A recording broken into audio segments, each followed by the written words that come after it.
Hello and welcome to the HTML 101 Kickstart video course. This particular video is video number 1, and that is the introduction to HTML. Just want to say congratulations on grabbing access to this video course. So many people online, whether it's online business, online careers, or anything mainly to do with setting up web pages or landing pages, regardless of what niche that you are in, you oftentimes face these technological pains over and over again when it comes to setting up these basic landing pages. Even if you're using something like WordPress or Joomla and it's a content management system that most of things are done for you, there will be at times when you need to edit things like hyperlinks or even basic things like headers, images, break tags to make things look nice. And they run into snags along the way. So if you run into those snags like everybody else along the road because you do not know basic HTML coding, then don't fret.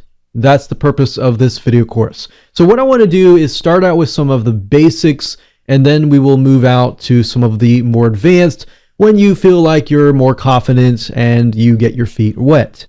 Now, before we jump into the introduction piece, I want to give you a quick videos overview so you know exactly what to expect and exactly what we are going to talk about step by step throughout this video course. So obviously this is going to be video number 1. Video number 2 is going to be hacking without knowing code. So I want to start out with utilizing a HTML editing tool called a WYSIWYG tool. More on that in just a minute.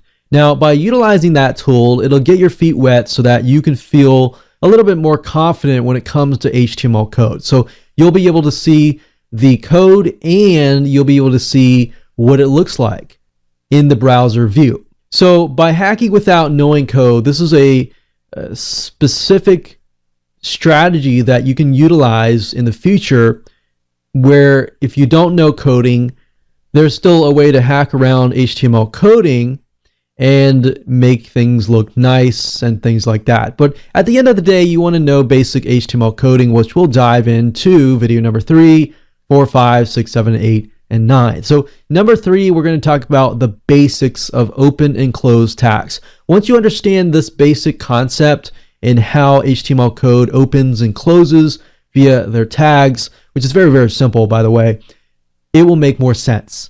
And then from that point on, what I've done is I've honed in and focused on specific tags that you will run into during your journey. So headings is something that you're going to run into on and on and on. So we're going to focus on that in video number 4. Video number 5, we're going to talk about break tags. Break tags allow you to break sentences up so that you have white space in between. This is also good by creating white space between images and everything like that. Video number 6, we're going to talk about basic formatting, underlining, bolding, italicizing, things like that you are going to run into. Video number 7, we're going to talk about lists, unordered lists and ordered lists. How do you create these types of lists? Because this is something that you're going to want to do. And video number 8, we're going to talk about image tags, how to make them SEO friendly, and of course video number 9, we're going to talk about hyperlinks. Now, not just how to create a hyperlink, but how to make it so when somebody clicks on it, it opens up in a new window. So this is something that you are going to face over and over again, and that's why we're focusing specifically on these tags. Now, in order to memorize HTML code, I want to give you some pointers. You do not need to learn all HTML code. So that's good. Do not get freaked out or anything like that. You do not need to learn all HTML code. You just need to know the basics. And it'll make more sense as we dive in. And what I recommend that you do is that you should always be able to refer back to this video course at a later time. And if you want to watch to the end of the video course and then implement things and then refer back, that's totally fine.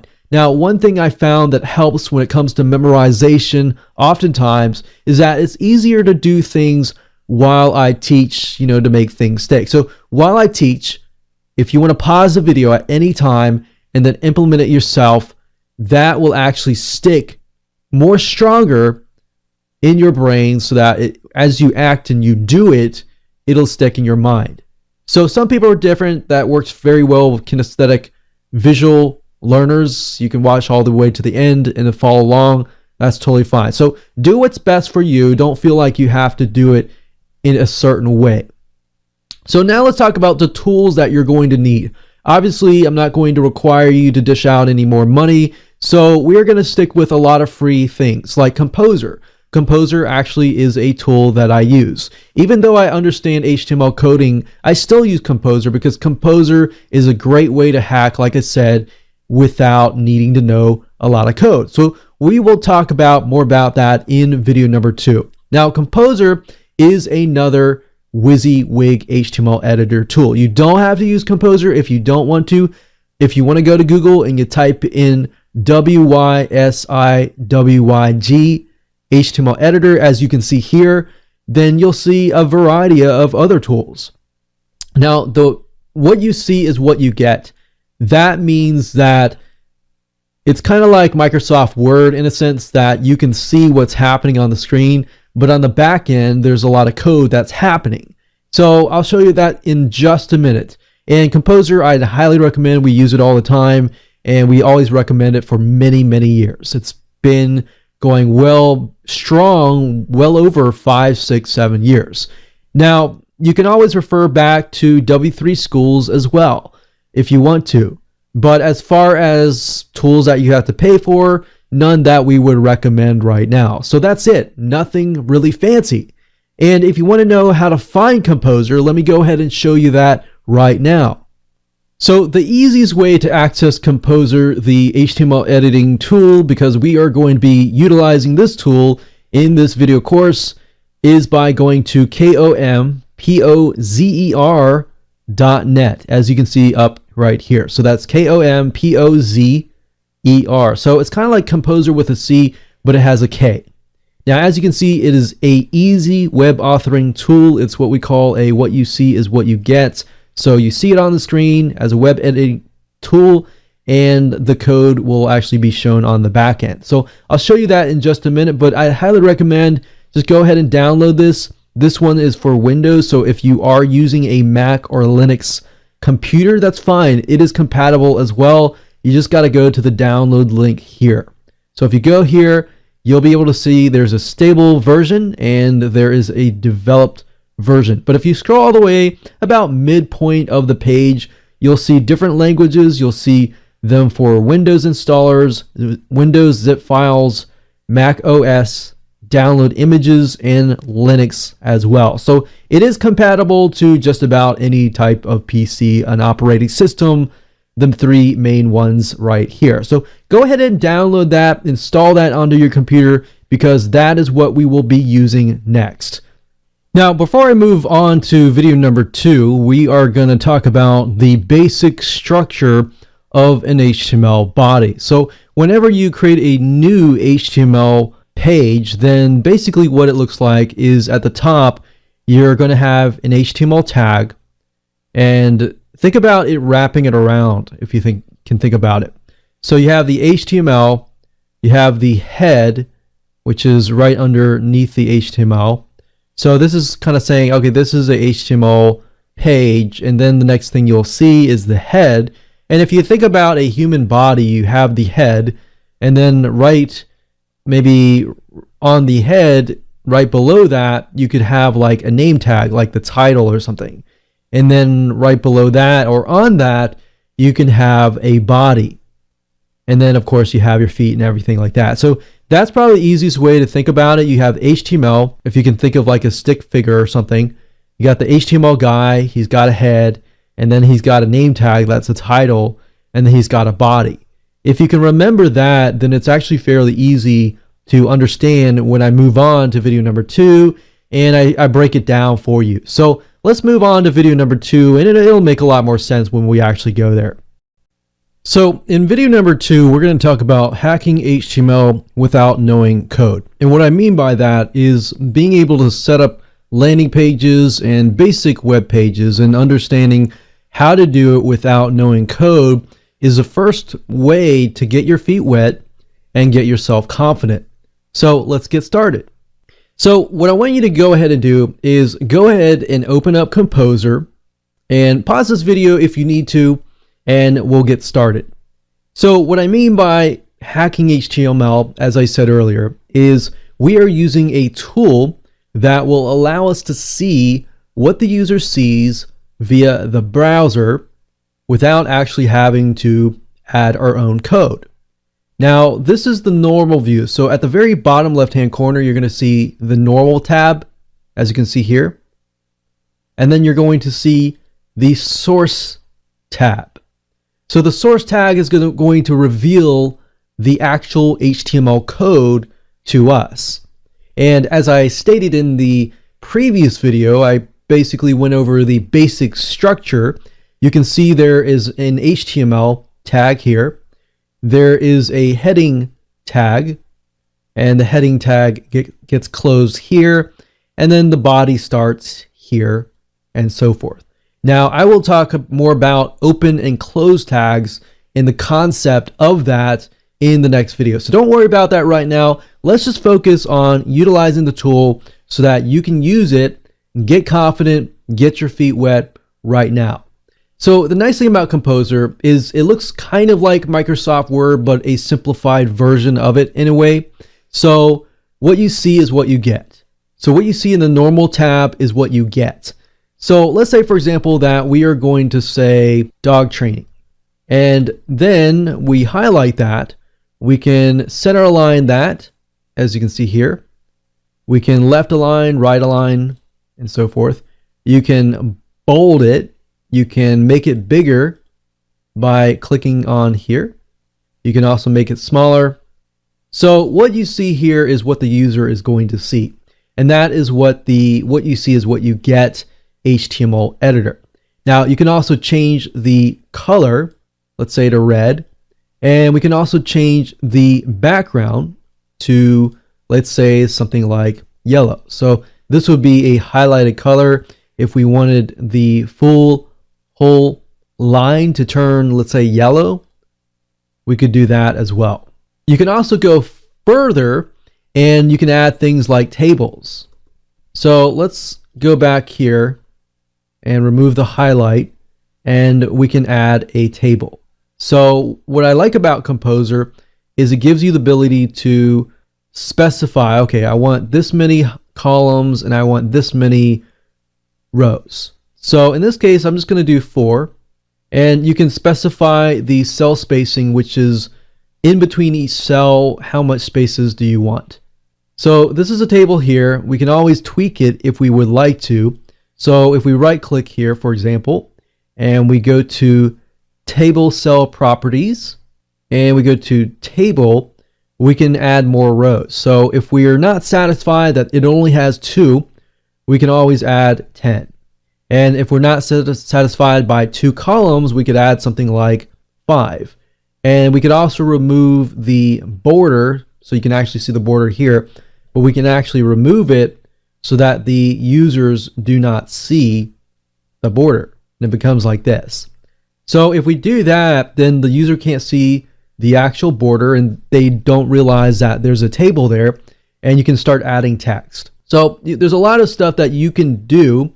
And in addition to that, you can also add images, you can add forms, you can also add links to other websites, and you can make sure that they open in new windows. So if somebody clicks on your link and you want them to stay on your web page, but you want to bring them to another page so it opens in a new window, you can say something like http://www.google.com as an example.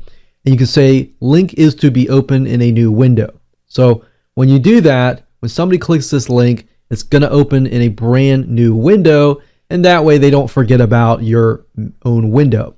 And I'm going to actually show you the code to do this, because once you have memorized this code, it's going to make your life a lot easier. You're not going to have to fully rely on Composer, which you can, but it's just going to slow you down. Now, if we take a look in the source, we can see that it has changed from the basic HTML header, body, and so forth. So now we have a huge empty table here, which is the table. And that's what's so easy about HTML is you can specify, you can read this, you can say, okay, here's a table, here is the actual link right here, and it'll make more sense. Don't worry about it. Don't let this code freak you out or anything like that. So I just wanted to show you that it changed, and it changed slightly. Now you can also add things like images. So if we click on image here, we can specify the location of the image. Now, one thing to be aware of with Composer is when you specify the location of the image, generally speaking, if you, let's say we'll pick one image here. By default, let's say for example that we are going to choose this image here. Now, as you can see, this image location is actually pointing straight to my computer, which is not really what we want. What we want it to do is we want it to point to the actual website. Now, in general, I'd say the best thing and the easiest way to do it is simply linking directly to the image itself. So the image file name I would put here, and I would remove everything else before that. So that way the image actually shows up. Now, you can't see the image because right now it is pointing to the website. But if you know how to add an image via the actual HTML code, and you know the HTML code itself, then you won't have to face this problem. You will know how to fix this issue, which is why I say we are going to focus on these basic tags, and then you will learn exactly how to make these tags, and they are standard. They do not change. And because that is the case, my hope is by the end of this video course, when you run into these issues, you will no longer have these issues again, because you will have the right weapon, which is the code, in hand in your brain. So that's how to add an image, and we'll talk more about the other codes in the next video. So in this particular video, we are going to talk about open and close tags. Now, this is the basic fundamentals, so that once you understand this, it's going to make more sense when you see the code itself. So basically, in order to create an HTML document, it always has to have HTML with brackets surrounding it, and then a close tag, which looks like the open tag, except for you have a slash right before the words that are inside of the bracket. As long as you understand this is an open tag and this is a closed tag, then all the tags that you're going to see and the codes and the syntax and the language, they all have an open tag and a closed tag, with exception to the break tag. So I'll show you that in just a minute. Now, if we go over to Composer and we take a look at the source code here, you'll notice that the HTML tag here starts here, and then at the very end, it closes up, right? And then of course the head tag has what we call an open tag right here. It opens it up, and then you have to close the head right here. So same with the title tag. The title tag, this is opening the title, and then within here you can put the actual title. So let's say for example that we have a dog training blog post that talks about how to stop your puppy from biting. So you know how you go to Google and you see the titles for each website, and then of course you see a description? That is where the title is right here.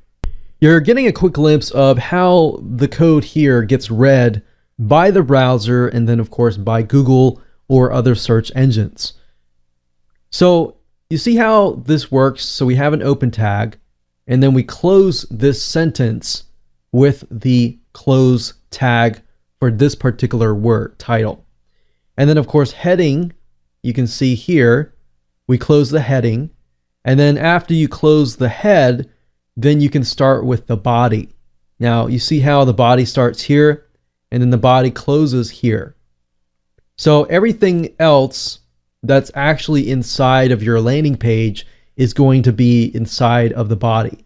Now notice that the break tag does not have an open and close tag. The break tag can essentially stand alone.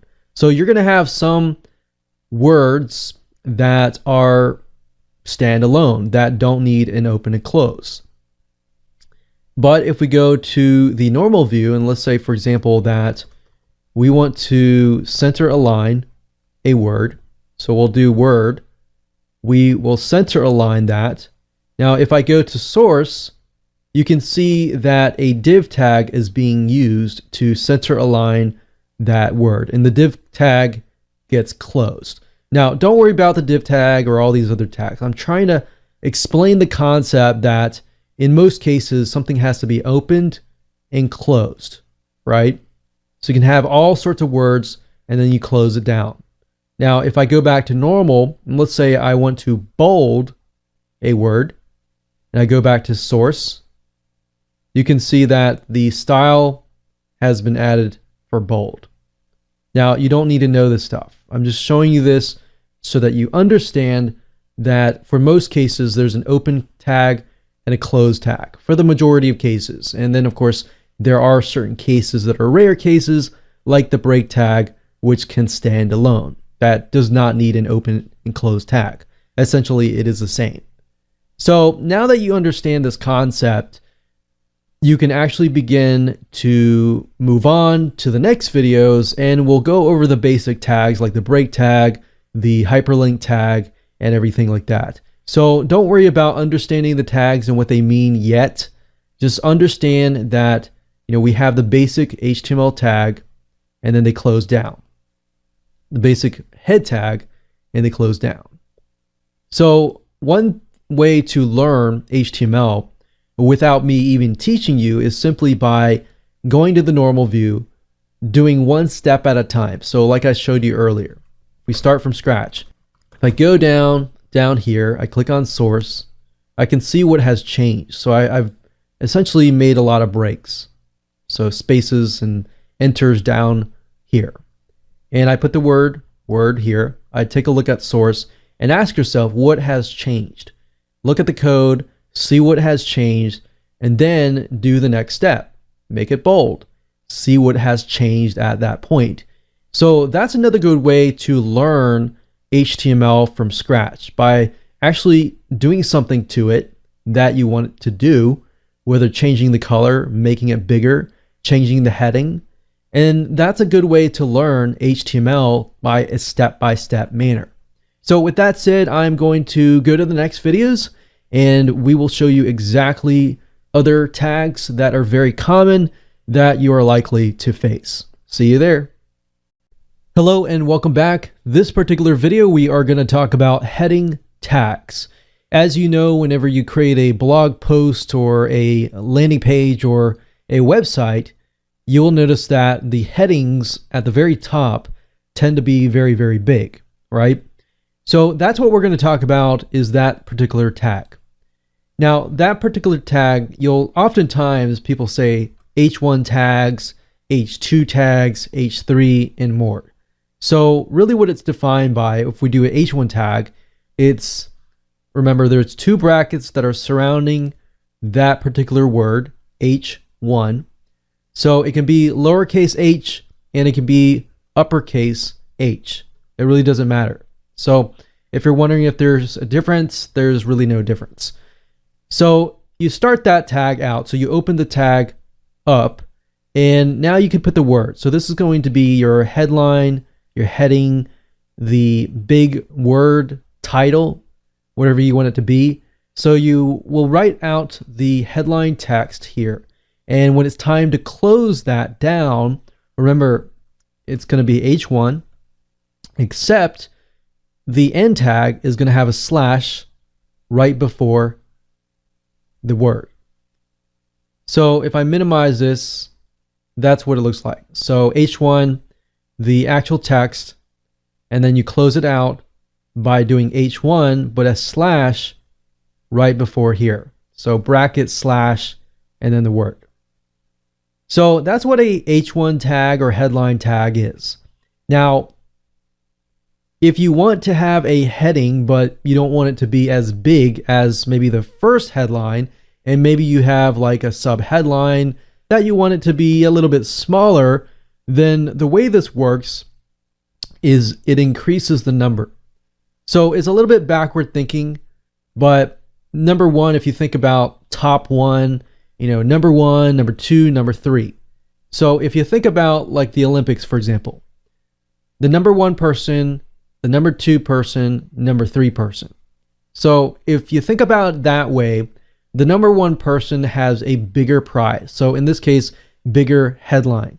The number two person has a not as big as number one, but a lot bigger than number three. So that's kind of how it works. So if you want to decrease in size, it's going to go from H2, H3, H4, and so forth and so on. And you would do this exact same thing. This could be something like a sub-headline text, and then we can close that off with /H2. And this could be something like a sectional headline, and we close it off in H3. So as the number gets bigger, the heading gets smaller, but it's still a headline. Now, when Google comes along, for example, and they read these headlines, they say, okay, this is a headline. This is a headline. This might be not as important as this headline. We don't know exactly, but that's what we've seen. Now, if you go back over to Composer and apply this knowledge that I have taught you, so we'll go here, we'll create a blank page. So besides the title, what we're going to do is we're going to go down here and I'm going to say headline text. Now, what I'm going to do is under body text drop down here, click on that and you're going to see heading 1, 2, 3, 4, 5, 6. So obviously the main big headline is going to be H1, right?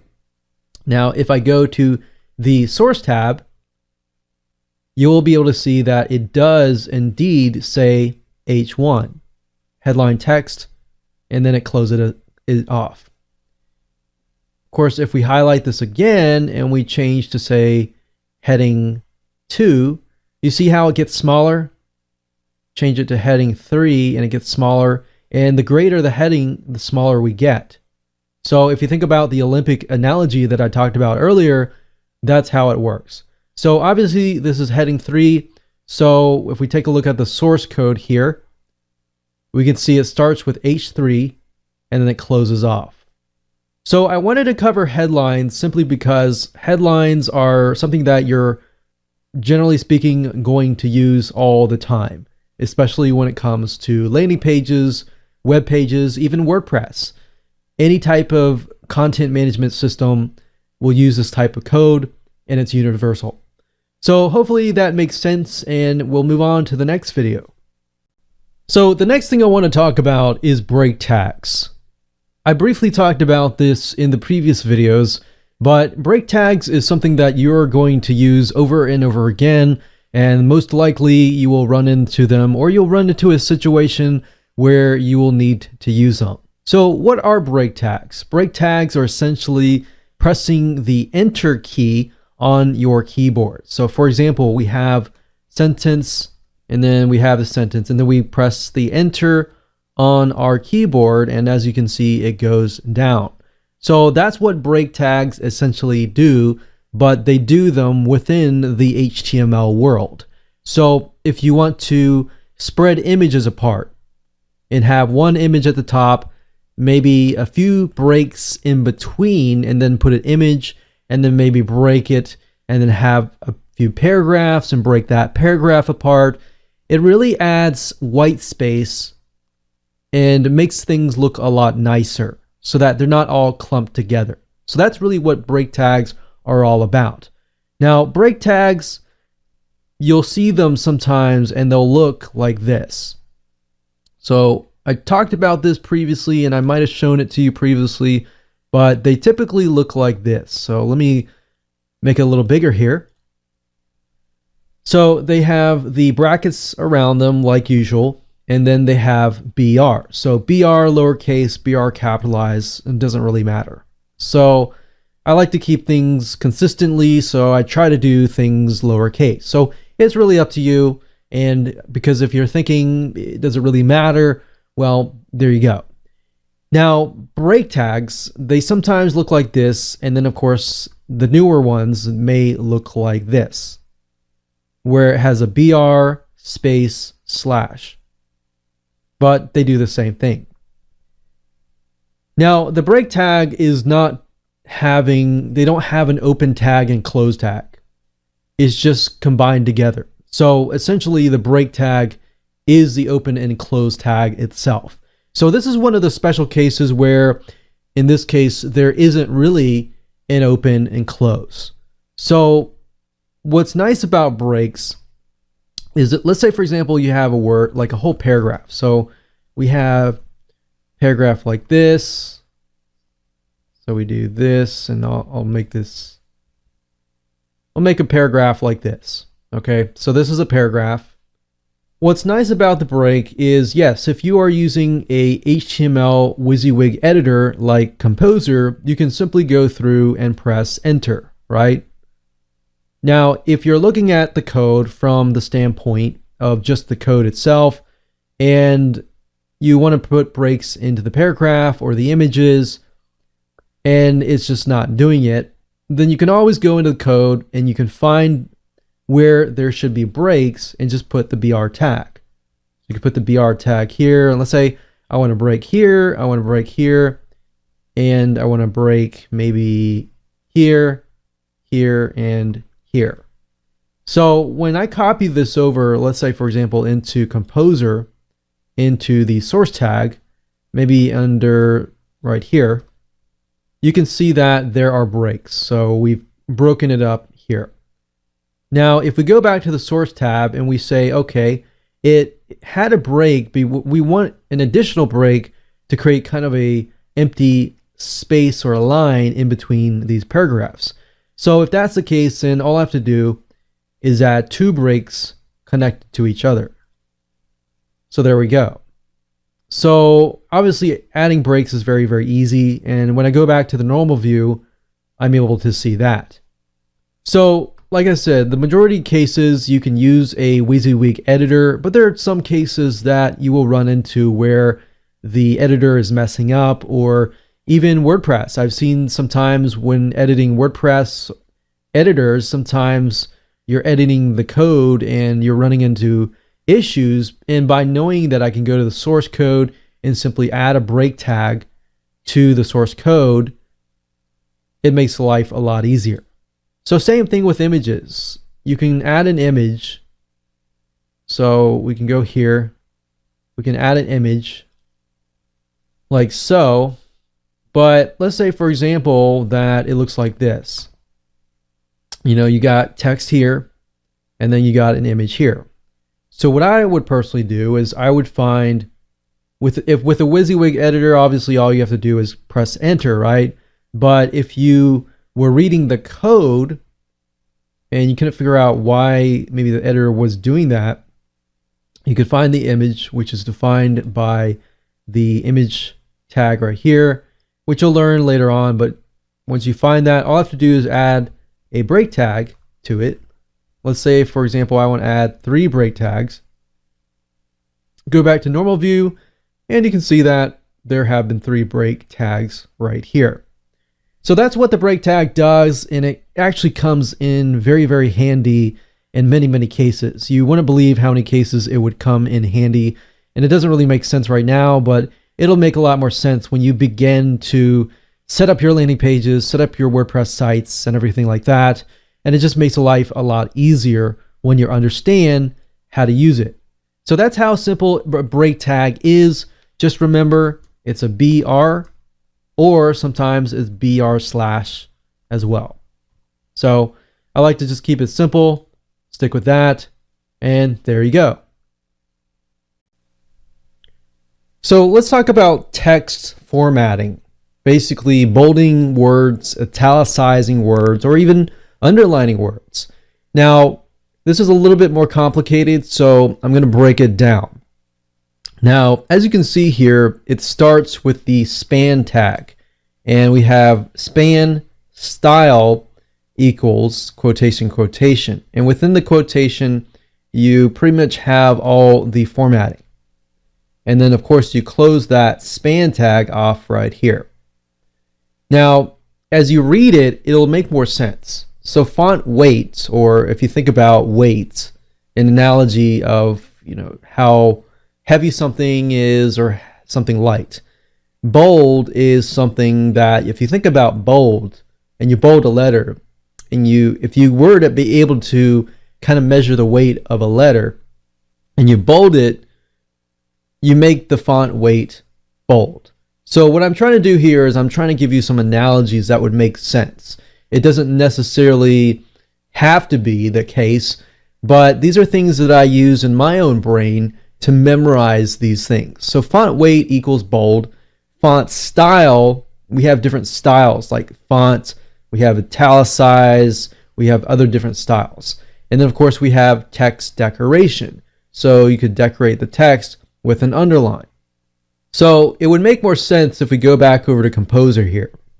And like I said in the beginning, I would recommend you as much as possible to do a step and then take a look at the source code, and then do a step and then take a look at the source code. So what I mean by that is, remember, bold the word, then look at the source code, see what changes before you do anything else, and then go back, italicize it, see what changed, and then what I would do from that point would be try to memorize that.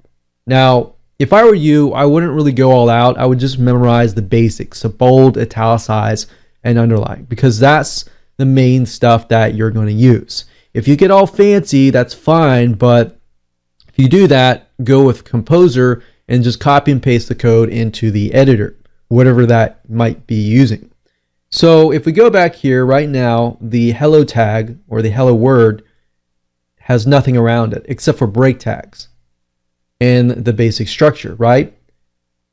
Now if I go to normal and I make it a larger font size and I go back to source, we can see that the only change mainly is that there is a big tag surrounding it, right? Now let's make it bold. So we'll start from scratch, say hello, this is a test. We'll just make it bold and let's see what happens. So if we go back to the source, we can see that it says span style quotation quotation, and it says font weight bold, and that's all it says. So all you have to do is memorize this right here. So that's all you have to memorize. So with span style quotation quotation, within that font dash weight colon space bold. Okay, so now let's remove the bold and let's just do it italicize. If we click on source and you take a look at it, it says span style quotation quotation font dash style colon space italic.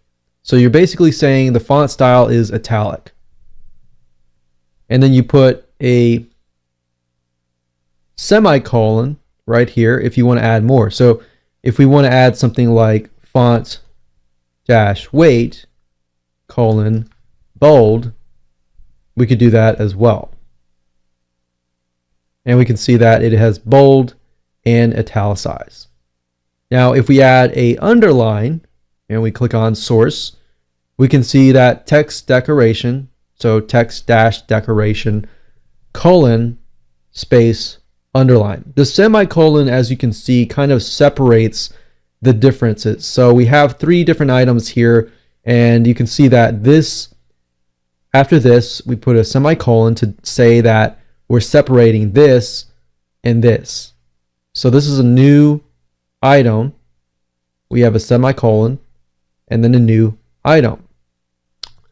So that's what I recommend that you do. There's a lot of different formatting if you want to learn.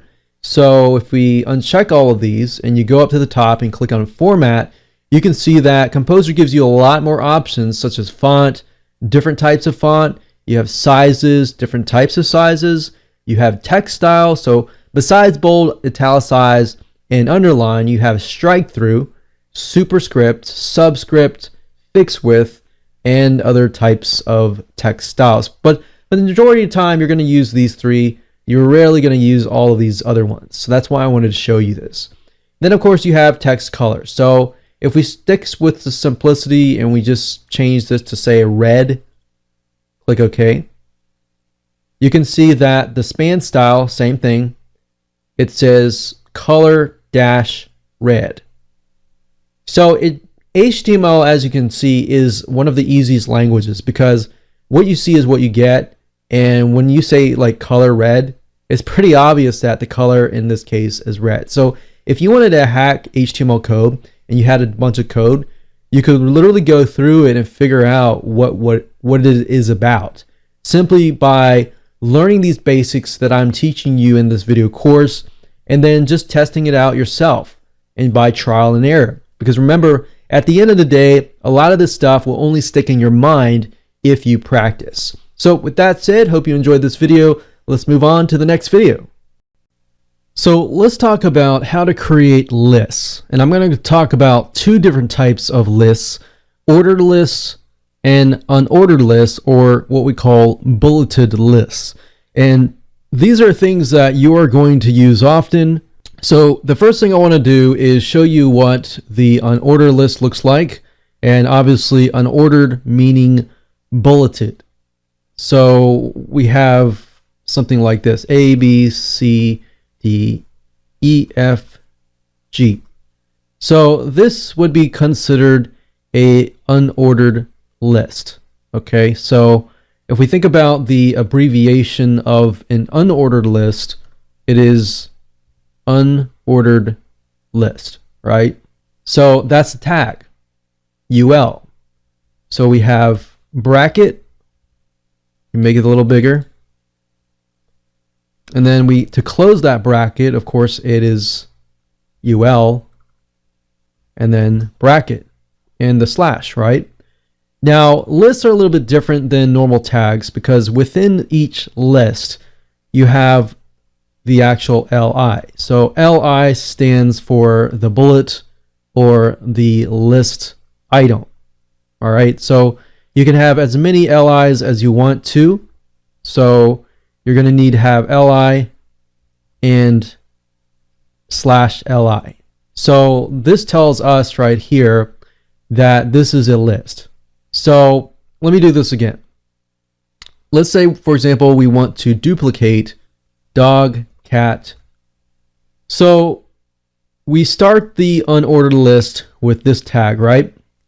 And then we finish the list with this tag. Now, each one of these items are going to be this, right? So this is going to be dog, cat, and hamster. Pretty simple, right? So after you understand that concept, that you have the open tag here, the close tag here, and then the items that are surrounded by the li tag. So li dog /li, li cat, close the tag, li hamster, and then close that tag. All right. So now that you understand that, what I want to talk about now is ordered lists. Now, ordered lists are going to be something like 1, 2, 3, 4, 5, right? So if I switch it to this, the only items that need to change here are the open tag and the close tag. Everything else, the LIs stay the same. Now, if you think about the abbreviation for ordered list, that's OL, right? OL. Pretty simple. So we open this order list, we have the 3 items, and then of course right below that we close the /OL, right? So that's basically how to create an order list. So once you have that concept and understanding of an unordered list and an ordered list, it's the same thing except for the open and close tag, or the main ones. Now, if we head on over to Composer here, you can actually see the same thing. So if I create a unordered list And we'll do the same thing. We'll say dog, cat, hamster, and maybe we'll throw a few things other than that inside. We could say gecko. And I'm going to make this a little bit bigger so that you can see it. Now, if I go to source code here, you can see that it is UL and then close UL, right? And then, of course, in between the unordered list, we have LI and then LI. Now, as far as formatting goes, you notice that it says big, big, big, and then slash big. So that's how to create it, and that's how easy it is. Now, if I were to highlight this and put it into ordered or numbered lists, we call it order lists, because if you go to source and you look at it, the only thing that has changed is the UL to OL. So unordered list changed to the ordered list, and then we close that tag down. So if you can understand this process, then creating lists of two different types is very, very easy to do. So with that said, let's move on to the next video. Okay, so welcome back. In this particular video, we are going to discuss the image tag. And this tag you are going to run into over and over again. Now, you're looking at this tag thinking, wow, this is kind of complicated. And not really. The image tag really looks like this. The rest of it I'll explain in just a minute. So image tag allows you to grab any image, whether it's an external image from a different website or even your internal image that might be sitting on your website. It acts just like a hyperlink, and which you'll learn later on. But where it starts out with is the tag here, of course, these brackets surrounding it, and it starts with IMG, standing for image for short. And then you put a space, and then you put SRC, which stands for source, or basically image source equals quotations, and then of course the file name inside. Now, like I said, this could be a file that is sitting on your server. It doesn't necessarily have to be a .jpeg or .jpg. It can be a .png file. It can be a .gif. Any sort of image file, it will work. So this could link here. This could link to www.yourdomain.com/image. name.jpg or whatever the image extension might be. So that's how easy it is to create a image tag. And without having to even go to Composer, you can simply type this in and pull any image that you want in. Now, what you saw earlier was the alt tag. So if we add an alt tag, so after we've done this, after the quotation has closed that URL off, now we can put a space and we can put the word alt equals quotation. And alt tag is basically going to tell Google or any other search engine robot what the image is all about. So what you're doing is you're taking a step further and making it more search engine friendly. So the alt tag is pointing to what it is all about. So let's say, for example, this is an image of a puppy. So let's say a golden retriever puppy. So you would type in golden retriever puppy, and you might be able to type in what it's doing. Maybe it's biting, and your image is about how to stop puppies from biting.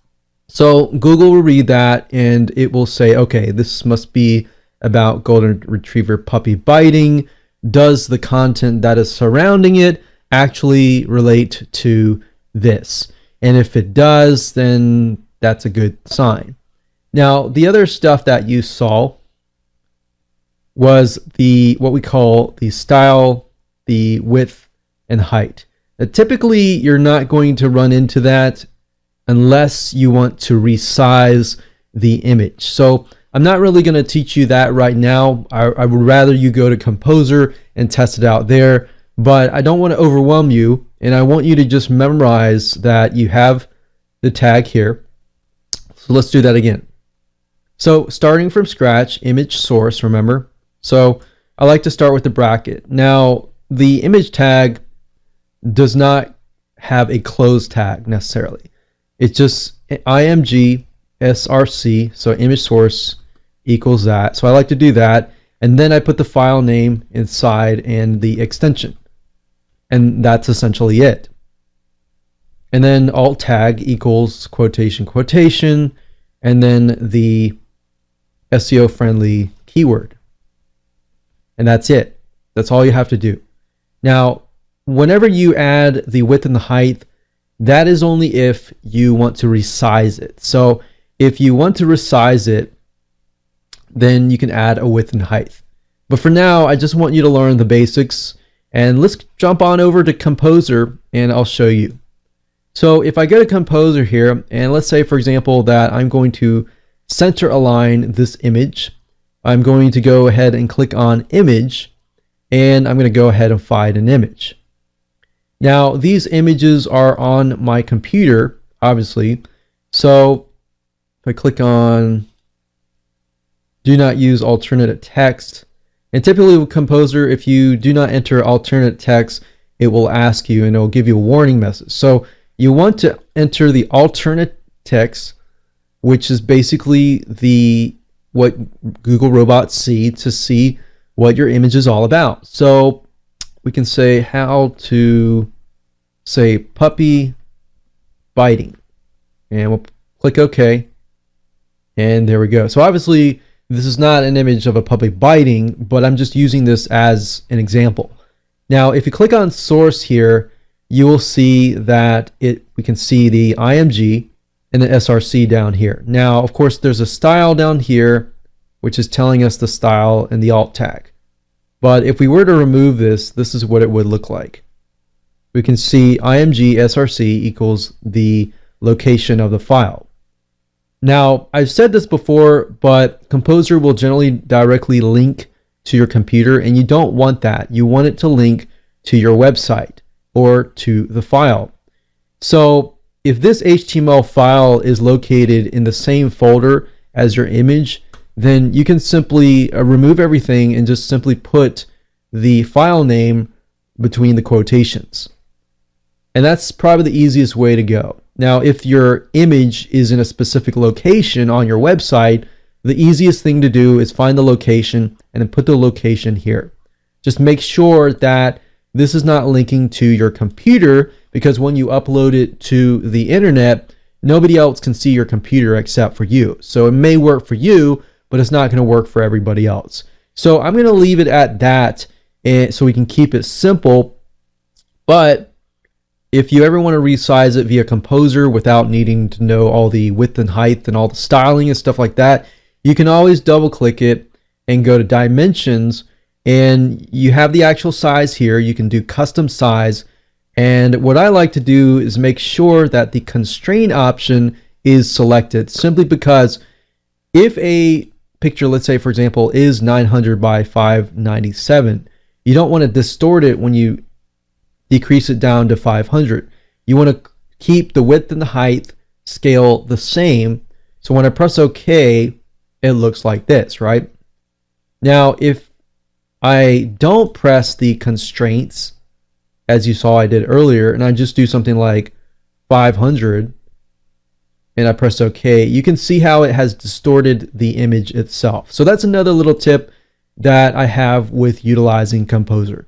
So by all means, if you want to stick with Composer, great, that's fine. But I'd highly recommend you at least memorize this simple tag, because when it comes to editing with WordPress or any type of content management system that utilizes an HTML editor, sometimes you're going to run into snags along the way. And if you know this tag, then you can get past simple roadblocks. All right, so hope you enjoyed that video, and we'll move on to the next one. So I want to just say congratulations on reaching the end of this video course. This is video number 9, and we are going to talk about hyperlinks. Hyperlinks are things that you're going to run into a majority of the time, simply because depending on what you want to do, majority of the time you're going to want to link to an external website from a specific keyword, what we call anchor text, and you may want to link within your website itself. So what I found over the years is a lot of the stuff that I've taught you, you will see. But when it comes to hyperlinks, this is one of the main things that you're going to see, because linking to other websites or even within your website is very, very important. And not just linking, being able to know how to link, and then when somebody clicks on that link, it doesn't exit your website, but instead it opens it in a new window so people stay on your website. Getting it so that the link goes in a new window is important to know as well. So let me explain to you in a lot more detail so that you fully understand. So if at this point you're thinking, well, I'm a little bit confused here, it's okay. So let's start from scratch. If we think about it, before we even talk about this, let's say, for example, that we have a paragraph.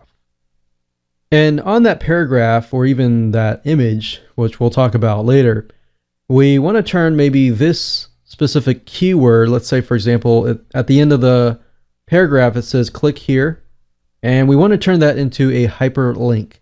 So the question is, how do we turn this word into a link so that we link from here to an external page and so forth? So what I'm highlighting right here is what we call the anchor text. And you'll hear this being thrown around a lot, but the anchor text is the text that is linking to an external website or to an internal URL. So now that you understand that, you can hyperlink this and turn that into anchor text. You can anchor text any word that you want, or even any image. So to break things down here, this is essentially what it looks like. So you need the anchor text, right? Which is going to be the text that you highlight. And then the hyperlink is going to be the link that you're going to link them to. And then this is merely just the action. So when they click on the hyperlink and they read the anchor text and they click on it, then they go to another website or URL. So that's how the process works. And now once you understand the process here, let's talk about how to break it down. So let's say we'll use click here because that's common. So the tag looks like this. Bracket, obviously, right? And it starts with an A. So I like to do this A and then bracket /A, because it gets a little bit more complicated after this, but not as complicated. So it's generally better to just start with that and /A. After the A, you put href equals quotation, quotation. And within the quotation, you want to put the URL or the hyperlink within the quotations. So we're going to do http://www.yourdomain.com. So this could be within your website, or it could be any website. It doesn't matter. Now, what I highly recommend is, if it is your own website, then you can leave it like that. Now, within here, you're going to want to put the anchor text. So the anchor text was click here, right? So if I were to just finish at this point and I were to click the click here, then it's going to bring me to this URL right here. Now, this is something that I would use if I were linking or interlinking within my own website, because I don't really want it to open in a brand new window. Now, if I were to link to an external website and I want people to stay on my website as well, then here's what I would do. So we go back over here, and before this end tag, or the original tag here, bracket closes, we put another space, and we put the word target, and we do equals quotation, quotation, and then we put underscore blank. Now, what in the world does that mean? Well, target means where you want them to go. So what it means is we open it in a new window. So underscore blank means in a new window. And this is essentially just going to have to memorize this. But if you want them to open a brand new window, I would put that. So if you can get to this point, just adding the underscore blank and target equals quotation, underscore blank, quotation, close that off, you'll open it in a brand new window. So believe it or not, as simple as this can be, if you memorize it, you'll be set as far as creating hyperlinks and creating backlinks to other sites. And this is something that you're going to run into many, many times in the future. And you can do the same thing if this is a zip file. Let's say, for example, that you want people to download a zip file. Then you can simply link them to the zip file. So yourdomain.com, let's say it is in the downloads folder and it's called 123.zip or even 123.mp4, a video file. So as long as you have the URL that links to whatever you might want them to do, download the zip, watch a video, go to a blog or website, that's where you're going to put it here. So this can apply to many, many different cases, but we're just creating a link to link them directly to something. And the target underscore blank works in all of these cases, whether it's an MP4 file, a zip file, or whatever. You can do the same thing. All right. Now that you understand this, you're good to go. But we can always go back over to here and we can go here. We're going to, let's say, we'll put a center line. We'll do click here. And I'm going to make it bold a little bit bigger so you can see it. But if you highlight it, click on link, and you link them to a location, google.com, for example, you can do link is to be opened in a new window. And to be honest, you're not really going to use all these other ones. Mainly, you're going to use the open in new window or open in the same window. So if I go ahead and click OK, click on source code, then you'll be able to see the actual code. So embedded into here, if you notice, it says ahref equals quotations, the URL, quotations, space, target equals quotations underscore blank, quotations. And then within these here, we have the anchor text, and then we close the A tag. And that's it. That's all you have to do.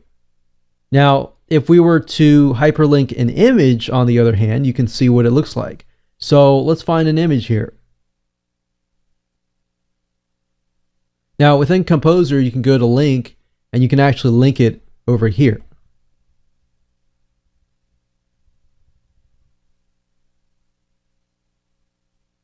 Now, if we take a look at the source code here, you will see that the link is here.